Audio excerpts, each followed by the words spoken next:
Hadirin rahimakumullah. Malam ini insya Allah kita akan menguraikan tentang masalah ikhlas, karena ini poin yang sangat penting di dalam amal-amal kita. Amal kita begitu banyak pun akan rusak ketika keikhlasan itu tiada. Ayatnya pun yang berkaitan, insya Allah kita bicara surat Az-Zumar ayat yang ketiga. A'udzubillahi minasyaitonirrajim. Ala lillahi dinul khalis. Allah, ingatlah, lillahi milik Allah dinul khalis, agama yang suci yang bersih. Atau maksudnya la yastaqihu, enggak ada yang berhak gueruhu selain daripada Allah. Jadi selain Allah enggak ada yang berhak. Walladzina, dan orang-orang ittakhadhu yang menjadikan min dunihi selain Allah auliya sebagai pelindung-pelindungnya, sebagai tempat bergantungnya. Ini seperti terjadi pada zaman dulu orang-orang kafir Mekah. Wahum kufar Mekah, qalu, mereka orang-orang kafir Mekah berkata, na'buduhum, aku enggak beribadah illa kecuali liyuqribuna ilallah, aku ibadah kepada para patung, tapekong, berhala, cuma mendekatkan diri kepada Allah. Nah, ayat ini pun berkaitan dulu orang-orang kafir Mekah. Ketika ditanya kepada mereka, fakanu idza ilalahum, dan ketika dikatakan kepada mereka, man khalaqakum, siapa yang menciptakan kalian semua. Jadi ayat ini turun dulu, orang-orang kafir Mekah ditanya, siapa yang menciptakan kau semua? Wa man khalaqas samawati wal ard, dan siapa juga yang menciptakan langit dan bumi? Wa man rabbukum, dan siapa Tuhanmu, Tuhan kalian semua? Fayaquluna, maka mereka berkata, Allahu adalah Allah. Jadi orang-orang kafir Mekah pun ketika ditanya, siapa yang menciptakan engkau? Jawabnya, Allah. Siapa yang menciptakan langit dan bumi? Mereka tahu itu adalah Allah. Bahkan pasti tanya, siapa Tuhanmu? Mereka jawabnya, Allah juga.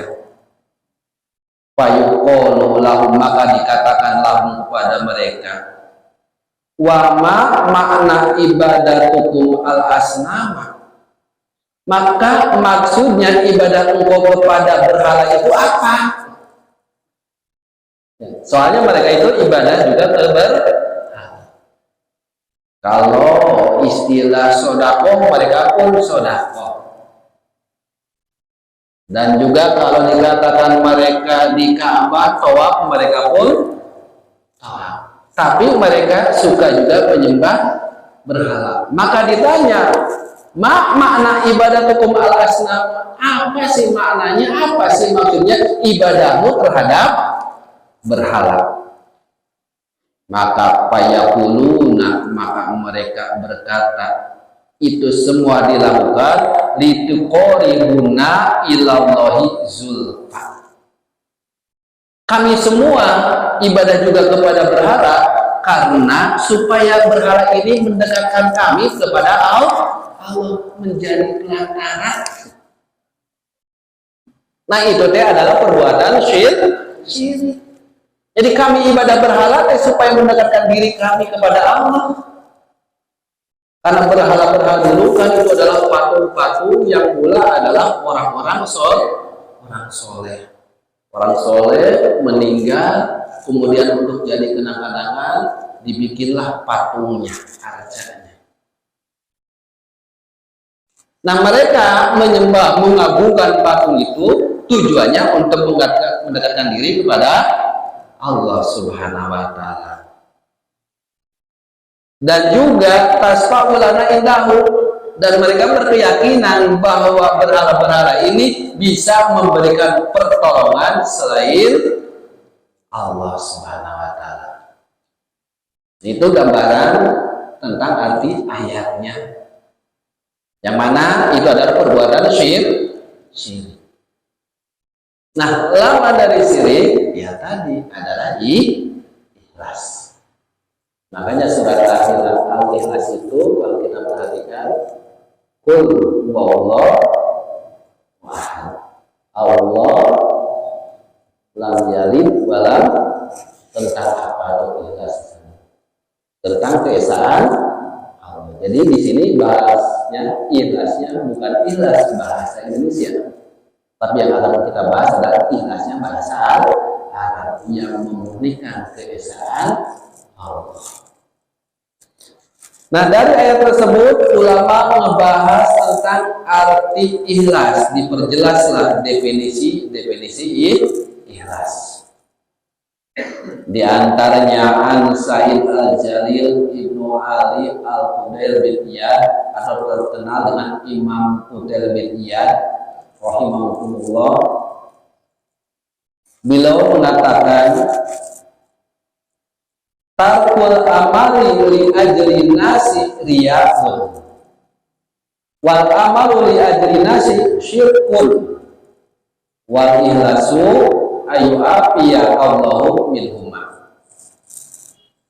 Beliau berkata, yang artinya kurang lebih dalam bahasa Indonesianya seperti ini.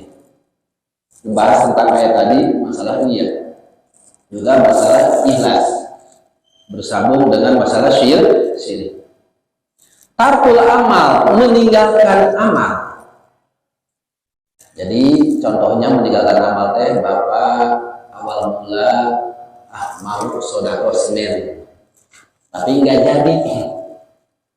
Enggak jadinya itu adalah li ajli nasi, karena manusia. Nah, saya malah mau sedekah teh khawatir disebut ria, maka enggak akan sedekah. Maka itu adalah riya'un, gitu teh. Ria, karena dia meninggalkan amalnya karena manusia. Jadi kalau kita meninggalkan amal karena manusia, itu malah ria, kan sudah sedikit-sedikit. Khawatir ria, kita jadi nggak beramal. Itu teh ria. Sering nggak tuh? Takut ria. Justru kalau meninggalkan karena manusia, kecuali karena Allah, bukan karena manusia. Wal amalu, kemudian ini mah beramal, mengamalkan li ajli nas. Saya malah jadi sedekah teh supaya dilihat oleh manusia. Itu li ajli nas. Itu bukan dia, tapi syirkun. Itu kesyirikan. Karena dia beramal karena apa? Karena ada sisi manusianya. Sementara tadi yang namanya ikhlas mah semata hanya karena Allah, nggak ada karena manusia. Jadi ninggalin amal karena manusia itu disebut ria. Kemudian melaksanakan amal karena manusia itu disebut syirik. Oh, kalau begitu berarti kita beramal ataupun tidak beramal jangan karena manusia. Nah, ada nggak jadi karena ada si anu, takut karena anu. Paham ya? Wal ikhlasu, dan yang namanya ikhlas ma ayyuwafiya kaulahu minuma, kita selamat dari dua-duanya. Semua hanya karena Allah, bukan karena ajli manusia, bukan karena arah-arah manusia, bukan karena sebab manusia. Jadi kita semuanya mau beramal ya karena Allah, tidaknya pun karena Allah. Itu yang selamat menurut Imam Al-Fudail bin Iyad. Terus kalau begitu, apa sih yang sebenarnya ikhlas itu supaya mudah lebih dipahami? Diperjelas juga oleh Imam Al-Qushairi. Al-ikhlasu, yang namanya ikhlas, ifradul haq subhanahu wa ta'ala fi ta'at bil qasdi, bahwa yang namanya ikhlas itu adalah ifradul haqi subhanahu wa ta'ala, semata-mata kita melaksanakan sesuatu kebenaran karena Allah, pitoati dalam urusan taat. Dalam urusan taat, dalam urusan perintah-perintah Allah, apapun yang kita amalkan semata hanya karena Allah. Ini bahasanya ifrod. Ifrod itu semata-mata, semata wayang, hanya untuk itu. Nggak boleh ada karena lain. Taklim itu bukan karena supaya nggak malu sama tetangga, jangan. Sodakoh teh karena yang lainnya sodakoh, jangan. Itu udah ajri manusia, itu karena sebab manusia. Berangkat haji karena tetangga semua udah gelarnya haji, itu jadi berangkatnya karena tadi. Itu ajri manusia, itu karena arah-arah manusia, karena sebab manusia. Jadi kita beramal karena tadi Allah. Rajin bersih-bersih karena kerja bakti karena, bukan karena Allah. Jadi keikhlasannya hilang. Lillahi semata, karena Allah semata. Pitoati dalam urusan taat bil qasdi. Jadi maksud kita melaksanakan segala sesuatu hanya semata untuk Allah, itulah ikhlas. Jadi sekali lagi, ikhlas adalah keinginan kita, maksud kita melaksanakan amal segala sesuatu hanya semata karena Allah Subhanahu wa ta'ala. Tapi di dalam masalah ketaatan. Khawatir di dalam diri kita pun, karena ikhlas itu adalah amalan yang paling berat, tapi nilainya paling besar. Keikhlasan.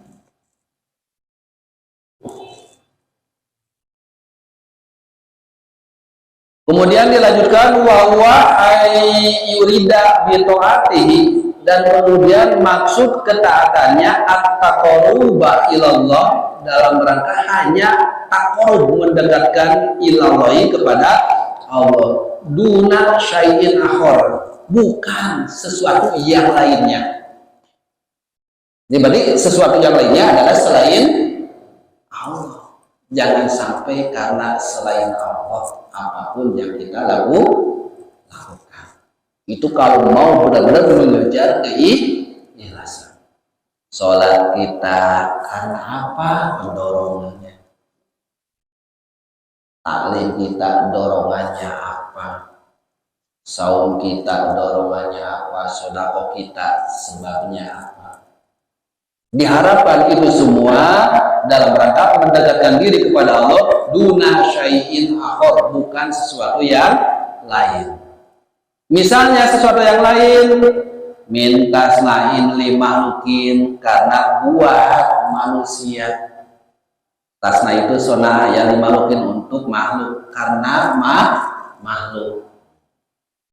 Au iktisabil mahmadatin indanas, atau karena nyari-nyari terpuji, atau nyari-nyari pujian.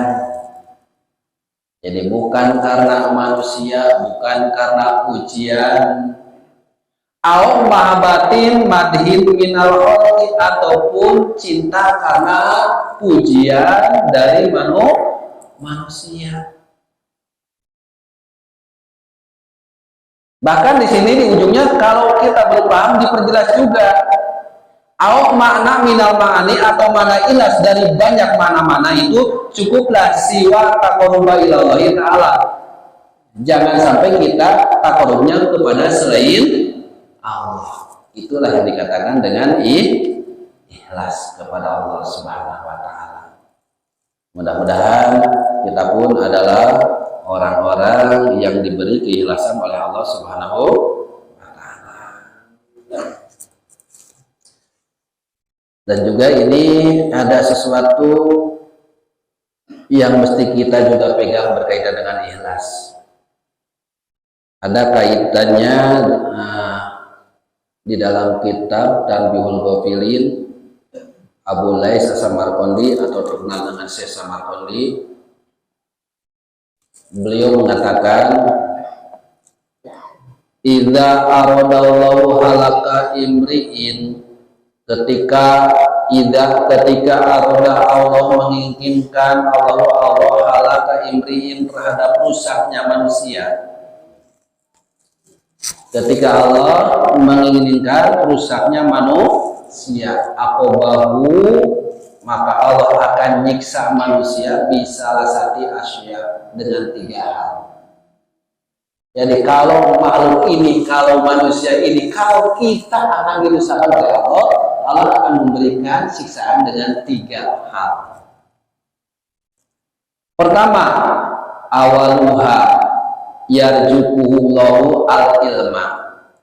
Allah akan ngasih rezeki kepada manusia ilmu. Dikasih kita ada ilmu pemahaman. Tetapi yamnauhu anil amalil ulama, tapi ilmu yang kita dapatkan menghalangi dari amal-amalannya. Jadi kita ilmu semakin banyak, semakin paham, semakin mengerti, tetapi kita enggak mengamalkan ilmu yang kita tahu, maka sebenarnya itu adalah salah satu Allah akan menyiksa kita. Tinggal kita koreksi. Apa-apa yang kita tahu, kita berusaha mengamalkan atau tidak. Itu akhirnya Allah lagi nyiksa kita. Cuma kitanya nggak keras, apalagi merasa banyak ilmu, paham segala macam. Sering menyampaikan kepada orang lain, tetapi apa yang dia sampaikannya dia tidak mengerjakan. Padahal itu lagi disiksa, nggak terasa kan kalau itu di dunia mah gitu ya. Terasa nggak kalau gitu disiksanya? Tidak terasa. Padahal Allah lagi nikom kita, nyiksa kita, siksa dunia, siksa dunia dan akhirat kan. Apalagi yang ada di akhirat. Yang keduanya wasani, dan yang kedua yarjukuhu sihyatil solihin. Wasani, dan yang keduanya yarjukuhu, dikasih rizki orang tersebut suhbata solihin, persahabatan dengan orang-orang yang soleh. Jadi yang kedua, salah satu rizki itu adalah kita dikumpulkan dengan orang-orang yang soleh. Rizki bukan itu, tapi itu bisa jadi siksaan bagi kita ketika kita kumpul dengan orang soleh, ketika kenal dengan orang soleh, bahkan berkumpul sering dengan orang soleh, yamna'uhu an ma'rifati hukukihim, tapi kita enggak tahu sikap kita kepada orang soleh harus seperti apa. Hari kumpul sama orang soleh mas sering gitu, tapi kita enggak tahu bagaimana kalau bicara dengan orang yang soleh, bersikap dengan orang yang soleh. Itu adalah sebuah iqab bagi kita. Kalau sama orang kaya, Rasul sudah gambarkan bagaimana hak-haknya kita berkumpul dengan orang kaya. Tapi dengan orang-orang alim, dengan orang soleh ada aturannya. Maka kalau kita nggak tahu, itu adalah iqab bagi kita, siksaan bagi kita. Wal thalitsu, dan yang ketiganya nih, yaftahu alaihi baba ta'at, kita dibukakan oleh Allah pintu-pintu ketaatan. Artinya dibukakan pintu ketaatan berarti kita dimudahkan menjalankan perintah-perintah Allah.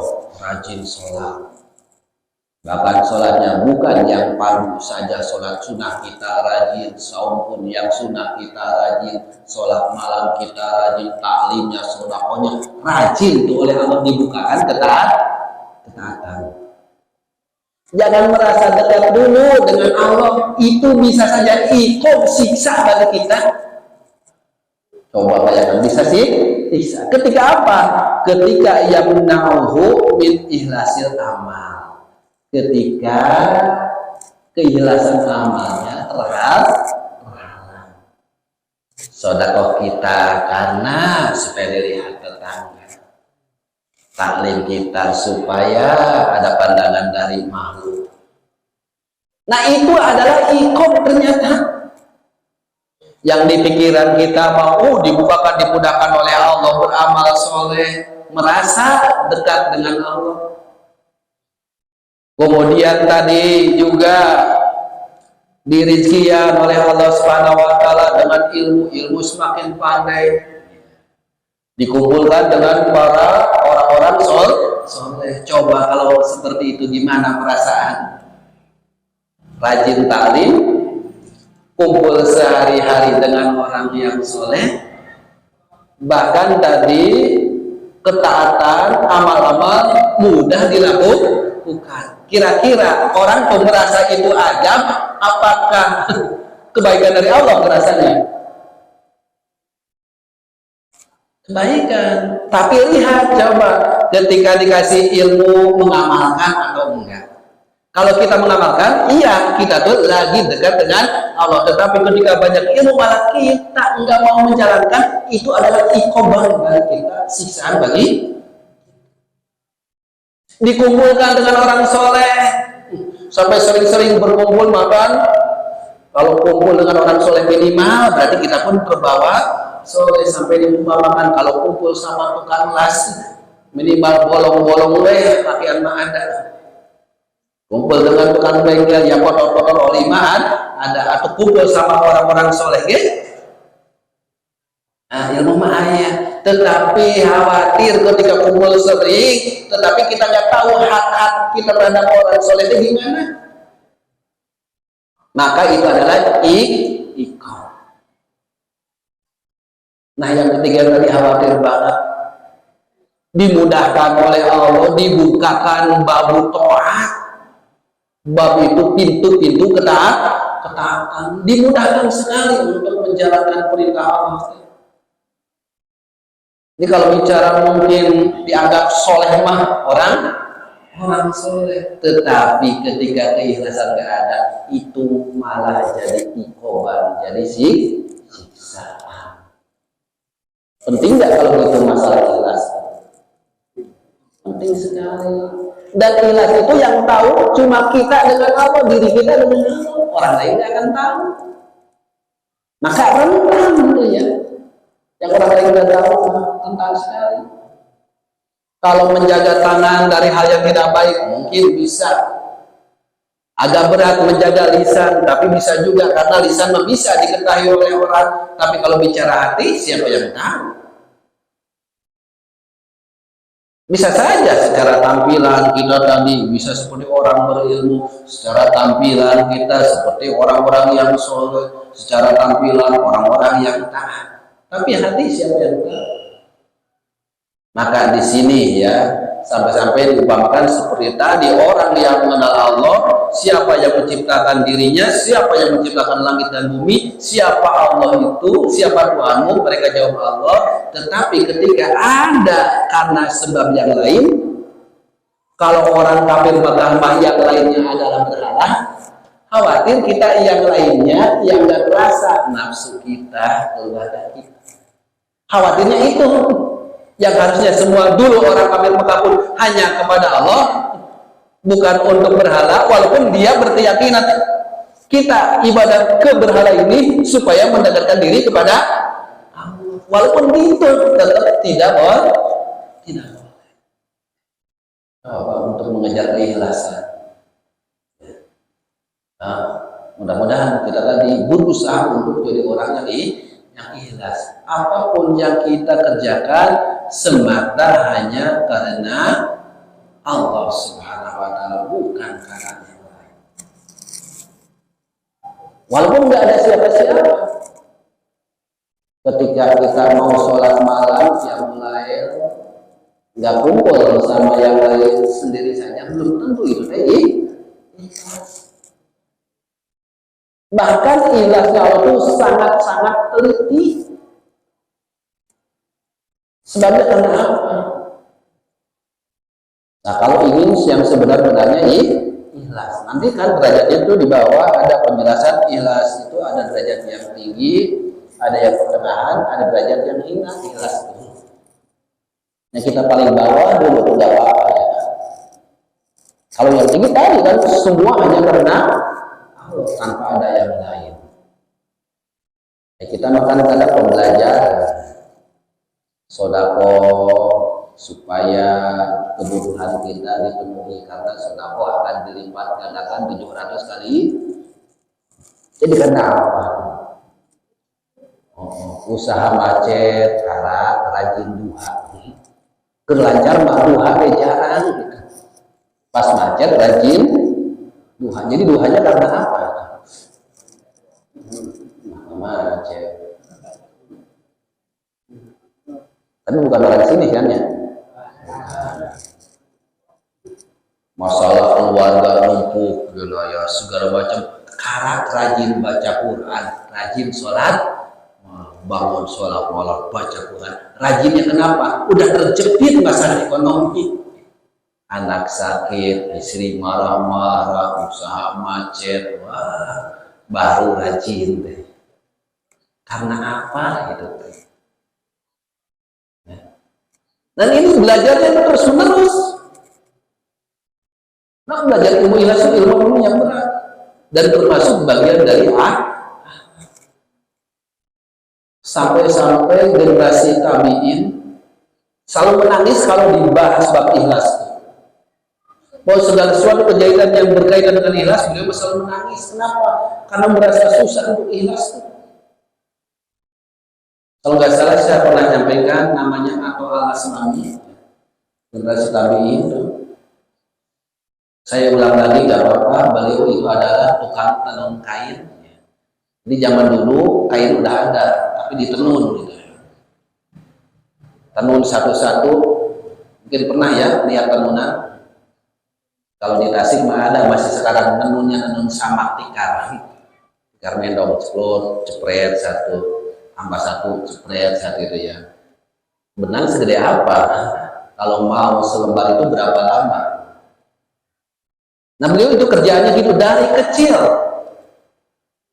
Sampai suatu kejadian satu hari, dan beliau itu bukan satu lembar dua lembar, udah banyak sekali kain yang beliau buat. Tapi terakhir itu ada kejadian, kebiasaan beliau itu udah beres per lembar dibawa ke pasar, minta dijualkan di pasar kepada langganannya di pasar. Setelah disampaikan, kemudian nih aku mau jual seperti biasa. Dilihat oleh pembeli di pasar, kemudian langsung berkata, kok kenapa kainmu sekarang ada cacatnya? Ditanya gitu, beliau bukan menjawab, malah nangis. Kenapa kainmu ada cacat? Malah nangis. Sehingga kaget, wahai saudaraku, kenapa kau malah nangis? Ditanya, dia malah nangis. Terus tanya sampai berkali-kali tanya, baru jawab. Aku menangis bukan apa-apa, bukan karena nanti ini harganya jadi murah, tetapi aku mengambil pelajaran tentang masalah keikhlasan. Aku tenun kain dari kecil, udah mahir, udah terbiasa. Dan ketika aku bawa kain ini ke engkau, ke pasar ini, aku melihat udah ada cacat, udah dilihat bagus menurutku. Tetapi setelah dilihat oleh engkau yang maha teliti, yang lebih teliti, engkau tahu ada cacatnya. Aku tuh ada pelajaran. Ketika beramal aku merasa udah ikhlas. Aku sholat merasa udah ikhlas karena Allah. Taklim dia bukan karena amal, udah merasa karena lillah. Kita dikumpul di sini. Baca Quran pun karena lillah. Tapi khawatir Allah maha teliti. Sehingga Rasul selalu pesan kepada sahabat, wahlis al-amala, ikhlaskanlah amal. Fa inna nadhira, sesungguhnya yang melihat engkau basirun, maha teliti. Karena yang melihat kita itu maha teliti, Allah Subhanahu wa taala. Maka jangan merasa kita udah ikhlas, belum tentu. Jadi ikhtiar terus. Kalau orang seperti itu boro-boro ibadahnya ingin dilihat oleh orang lain, boro-boro akan menghukumi orang lain. Kalau udah prinsip seperti itu, dia akan selalu berusaha memperbaiki dirinya.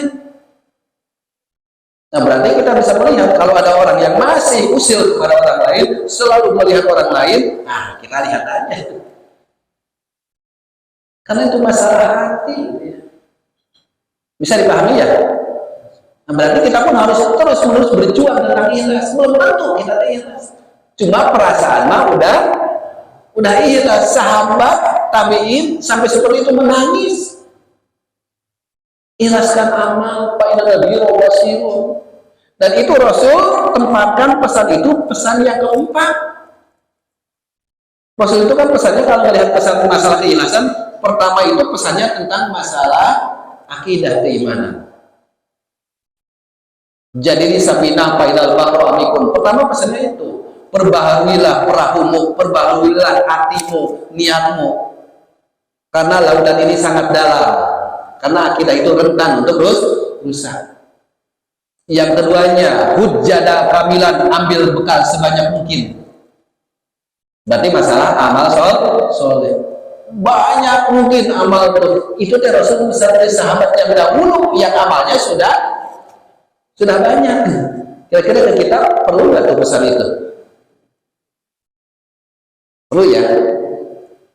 Soalnya yang dikasih pesan itu dulu di hadapan Abu Dzar Al-Ghifari kan. Abu Dzar Al-Ghifari itu peperangan ikut. Bapak perang apa yang ikut?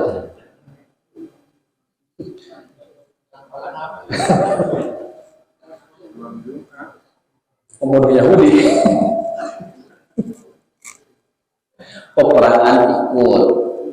Dirisannya keluar teh ayat-ayat Allah. Ketika dapat rezeki dari kanan selalu keluar lewat tangan kiri. Jadi nggak pernah ada nyangkut di saku.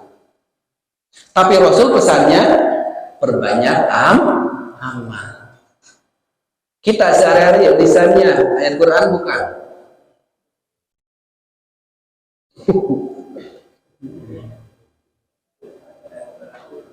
Ngomongin orang. Terus rezeki yang kita dapatkan langsung keluar tidak. Dapat rezeki 10 juta keluar 10.000 nyangkutnya di saku. Transit doang bayar utang. Ayah lewat bayar utang nih. Karena kita tanggal gajian. Itu pesan seperti itu. Akidah perbaharui, amal perbanyak. Kemudian hobi pilih jumlah, ringankan beban. Jadi kalau taat kepada Allah jangan banyak penghalang. Kalau usaha mau jadi penghalang ringankan, ganti usaha yang lain yang bisa menolong. Kalau di pabrik bapak sholat untuk sholat asar teh susah, udah nyari kerja yang lain. Itu hobi pilih ringankan beban. Nah yang keempat, yang penting itu tadi waris al-amala, ikhlaskan amal. Karena Allah itu nadirun, maha teliti. Ketika maha teliti, berarti sekecil apapun Allah maha tahu. Perasaan kita maha khawatir, udah merasa ikhlas, itu perasaan. Khawatir, jangan merasa saya mau udah ikhlas, belum tentu khawatir malah sombong gitu. Ikhlas mah nggak perlu diomong-omongin. Ikhlas gak? Ikhlas ya, nggak perlu diomongin.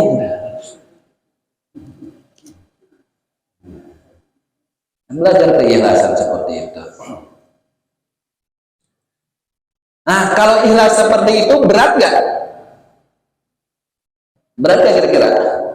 Untuk ikhlas yang tadi ifrodul haki, kita semata ibadah itu maksudnya taatnya hanya kepada Allah, bukan karena macet usaha, bukan karena jabatan supaya lancar, supaya rezeki dimudahkan, bukan karena itu, pokoknya marilah, bukan karena surga juga, bukan karena neraka juga. Lima rajin sholat supaya surga, neraka. Berat gak? Nah berat. Cuma karena itu kalau menurut Syekh Amal Yambari, kakeknya Syekh Amal Yambari itu pengarang kitab I'anatul Thalibin, kakeknya ada Syekh Jaludin, ada tahapan ikhlas, marotibul ikhlas.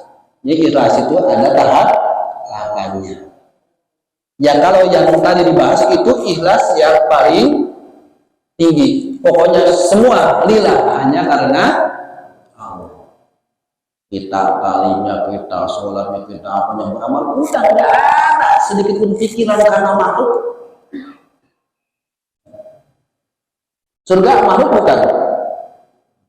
Masih makhluk. Surga pun makhluk. Rizki lancar makhluk.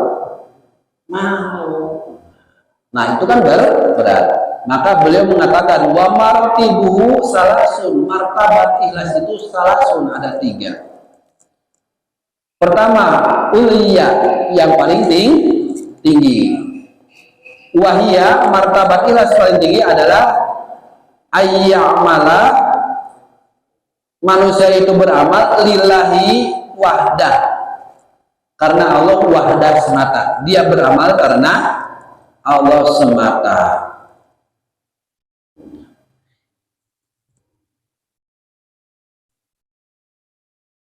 Kalau bukan karena Allah semata, berarti bukan ikhlas. Ini yang tadi lah, yang paling tinggi mah udah dibahas. Yang kedua, ini masih dikatakan ikhlas, tapi ikhlas level pertengahan. Tingkatan pertengahan, atau kuliahnya nggak bisa, atau tengah-tengah. Yang tengah-tengah apa?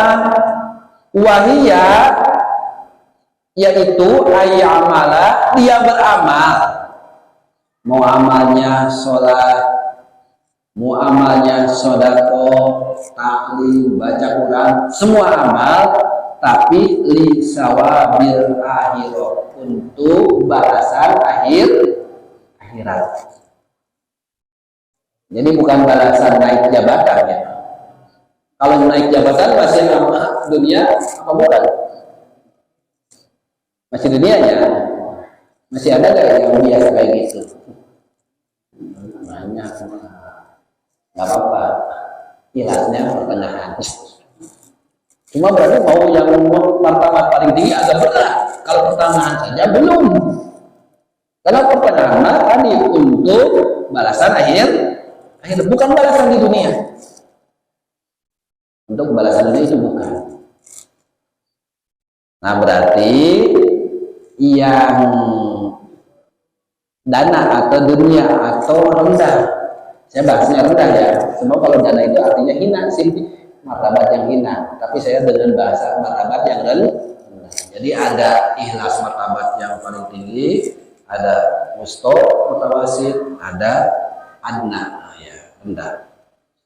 Bagaimana martabat ikhlas yang rendah? Wahia ayamala, yaitu ayamala, manusia beramal liikromin, karena ngejar-ngejar kemuliaan, karena ingin dipandang di dunia. Hari niatnya mah udah karena Allah, sholatnya, zakatnya, saumah.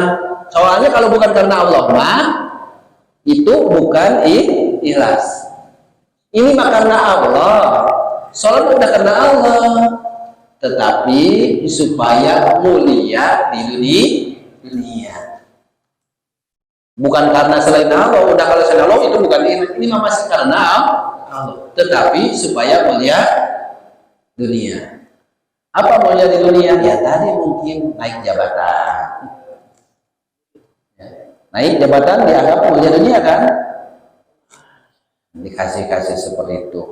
Liikromin fi dunya, di dunia, wasalamatin min apatiha, dan selamat dari mara bahaya dunia,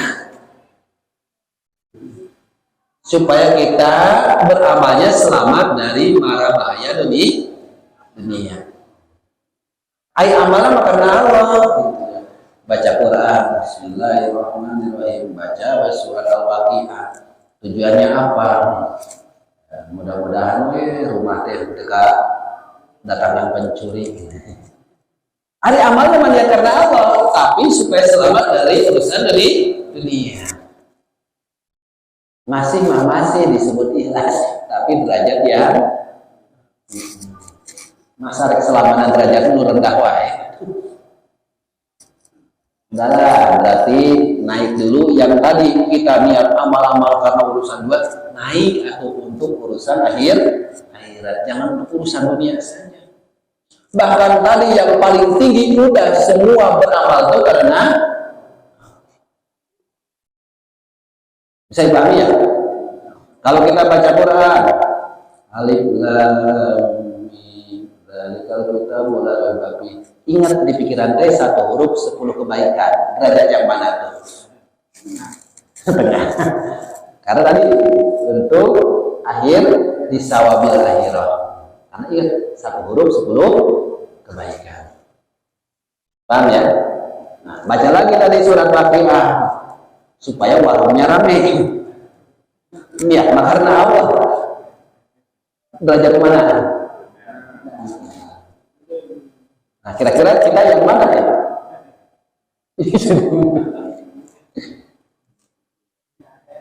Dunia ya.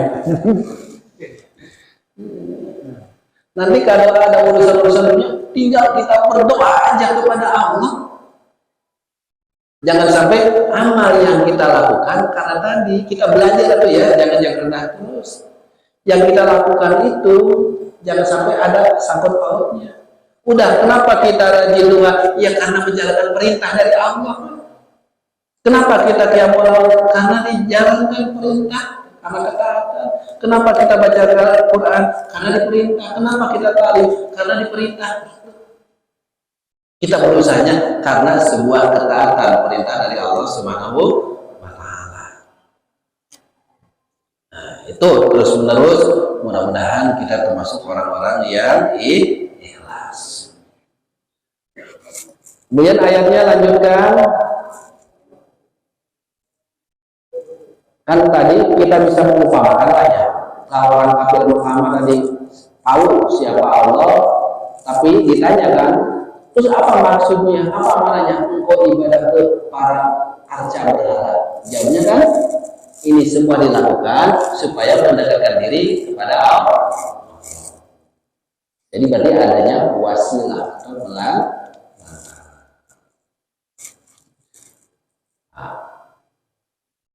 Innallaha yaqumu bainahum fima hum fihi yahtalifun. Dan Allah nanti akan memberikan balasan terhadap orang-orang yang berbeda-beda pendapat. Karena kan tadi kira-kira orang kafir pun merasa benar nggak apa yang dia lakukan. Jadi kalau di dunia masih sengketa.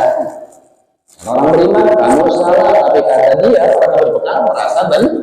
Kenapa? Dan dia tadi ke Allah tahu, yang ngasih dia tahu Allah, bahkan dia berhala itu tujuannya pelantara untuk supaya lebih dekat kepada Allah. Sebab berhala yang mereka buat itu kan dulunya orang-orang soleh. Padahal itu sebab kesyirikan, merasa benar, maka hukum nanti udah Allah akan bereskan di akhirat. Min amri di dalam urusan agama. Kalau akan tentukan wayang bulul mukminin al jannata wal kafirin an-nar. Maka Allah nanti akan masukkan orang-orang iman kepada surga, dan Allah akan masukkan orang-orang kafir ke dalam neraka. Auzubillah min dzalik. Innallaha la yahdi man huwa kadzib. Sesungguhnya Allah tidak akan memberi petunjuk kepada orang yang berbohong. Kenapa berbohong? Soalnya di antara orang kafir Mekah itu adalah cuma dalil luar. Dia berpendapat ini mendekatkan kami kepada Allah, itu cuma dalil loh. Karena di sisi yang lain pun dia tahu bahwa selain Allah itu tidak ada yang bisa memberi manfaat. Selain Allah itu di samping tidak memberi manfaat pun tidak juga bisa memberikan madarat. Selain Allah nggak ada. Nah, kita kalau tadi derajat yang paling tinggi itu kan semuanya nggak bisa memberi manfaat, semua nggak bisa memberi madarat.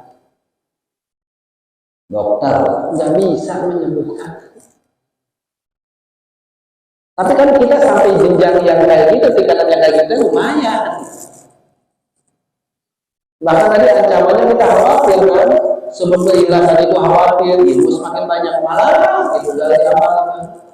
Kumpul dengan para sahabat yang soleh, para teman-teman yang soleh. Kita nggak tahu sikap kita bagaimana menghadapi orang-orang yang soleh. Bahkan kita dimudahkan oleh Allah pintu-pintu ketaatan, keikhlasan kita nggak ada. Ternyata kita lagi disiksa secara tidak terasa, diikhom oleh Allah dengan sesuatu yang tidak terasa. Alhamdulillah, kira-kira bisa dipahami nggak tentang ikhlas ini? Oh ya, udah mudah, jelas, ringkas ya. Nggak berbelit-belit perasaan saya gitu. Nggak tahu bapak-bapak. Perasaannya gitu. Ini ikhlasnya bukan ikhlas bahasa Indonesia, soal ikhlas bahasa Indonesia mah ya silakan ikhlas. Kan, itu semua karena Allah SWT. Mungkin cukup sampai di sini supaya nanti pertanyaannya agak ya. Mohon maaf bila salah dari pribadi. Benar mutlak dari Allah, Allah menubi. Al-kalam bila itu kalidaya. Assalamualaikum warahmatullahi wabarakatuh.